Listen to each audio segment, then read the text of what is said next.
একটু অসতর্ক মানে খোয়া যাবে কষ্টের অর্জিত টাকা। সাবধান, সচেতন থাকুন ঠকবাজ প্রতারকদের কাছ থেকে। যাচাই বাছাই না করে কারোর কাছ থেকে কিছু কিনবেন না। বিশেষ করে বাড়ির মহিলারা এই প্রলোভনে পা দেবেন না। সোনা বা স্বর্ণের কথা শুনলে কার না ভালো লাগে? মহিলা হোক বা পুরুষ, সবারই পছন্দ স্বর্ণ। এই সুযোগকে কাজে লাগাচ্ছে কিছু ঠকবাজ প্রতারক। শুক্রবার দুপুরে এমনই ঘটনার সাক্ষী থাকলো বেলোনিয়ার মির্জাপুর এলাকাবাসী। যদিও বা ঠকবাজ প্রতারককে এলাকাবাসীরা আটক করে পুলিশকে খবর দেয়। পুলিশ আসার পর ঠকবাজ প্রতারককে তুলে দিল পুলিশের হাতে। এই ঠকবাজ প্রতারকের নাম আশিস সাহা, বাড়ি আগরতলা সিদ্ধি আশ্রম সন্তনগর এলাকায়। যদিও বা অভিযুক্ত আশিস সাহা সংবাদ মাধ্যমের প্রতিনিধির ক্যামেরার সামনে সাফাই গাইলেন সিটি গোল্ড যে এ বিষয়ে কিছু জানে না। এটা নাকি শাশুড়ি মায়ের পুরনো স্বর্ণ, বন্ধক রেখে টাকা নেওয়ার জন্য এসেছে মির্জাপুর এলাকার ননীগোপাল সাহার কাছে ভজন দাসের মারফতে। ননীগোপাল সাহা প্রথমত মঙ্গলসূত্র হার দেখে স্বর্ণ ভেবেছিল। এরপরই সন্দেহ হওয়াতে কথার বিনিময়ে জুয়েলারি দোকানে নিয়ে গিয়ে দেখানোর পর সন্দেহ সত্যি হলো জিনিসগুলো স্বর্ণের না সিটি গোল্ডের।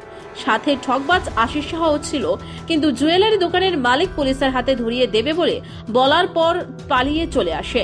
জানা যায় 3 দিন আগেও নাকি কয়েকটি জুয়েলারি দোকানে নকল স্বর্ণের জিনিসগুলো নিয়ে গিয়েছিল বিক্রি করার জন্য, কিন্তু সেই যাত্রায় বেঁচে গেলেও আর শেষ রক্ষা হয়নি সিদ্ধি আশ্রমের আশিসের।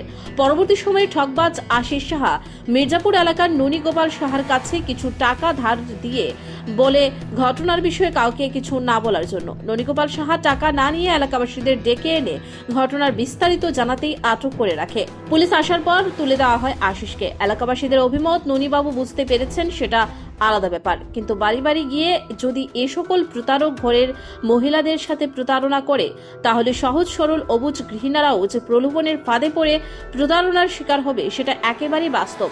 তবে এ ধরনের প্রতারণার উপযুক্ত শাস্তি চাইছে প্রত্যক্ষদর্শী সহ গোটা দক্ষিণ মির্জাপুর এলাকাবাসী। একটা ছেলে একটা মঙ্গলসূত্র আর একটা চেইন নিয়ে আসে আয় বিক্রি করিব আপনার কাছে? হ্যাঁ, আমার কাছে। আচ্ছা, তাহলে ঠিক আছে, বিক্রি করলে বনকে দোয়ানা যাইতে হইব। যা এটা সবকিছু দেখি যদি 1 নম্বর হইলে লমন আইলে লইতাম না। স্বর্ণ জিনিসটা নিয়ে এসে? হ্যাঁ। আচ্ছা, ওই বনকে দোয়ানা গেছে আর এই দোয়ানা গেছে আর এরা থানা ঢুকা দিতে লাগিয়ে 3 দিন আগে বলে এই দোয়ানা যাই করছে। মানে এর আগে ওই দোকানে গেছিল? যাই হাতে আরে হালাতে বনকে দোয়ান তো নেই, বাকি চলে গিয়েছে। কোনখানে? সর্বানন্দ। আচ্ছা, মানে স্বর্ণ দোকানে আপনার সাথেই গেছিল? হ্যাঁ, আইলে গেছি। হ্যাঁ, জিনিস যদি অরিজিনাল হয় কেন মালিক কিনতাম না। আচ্ছা, তো এরপরে ওইখান থেকে হে ফালাই গেছে? হালায় চলে গেছে 1 নম্বর টিলে আরে হালায় টালায়। হ্যাঁ, থানা ঢুকা দিব কইছে। আচ্ছা, ও মানে দোকানের মালিকও কইছে থানা ঢুকাই দিবে। তো আপনার কাছে স্বর্ণ বিক্রি করতে আসছে কেন? মানে স্বর্ণটা কি স্বর্ণ নি? এটা প্রমাণিত কি হইছে? এটা প্রমাণিত যে এটা সিটি গোল্ডের পুরা জিনিস। সিটি গোল্ডের? হ্যাঁ।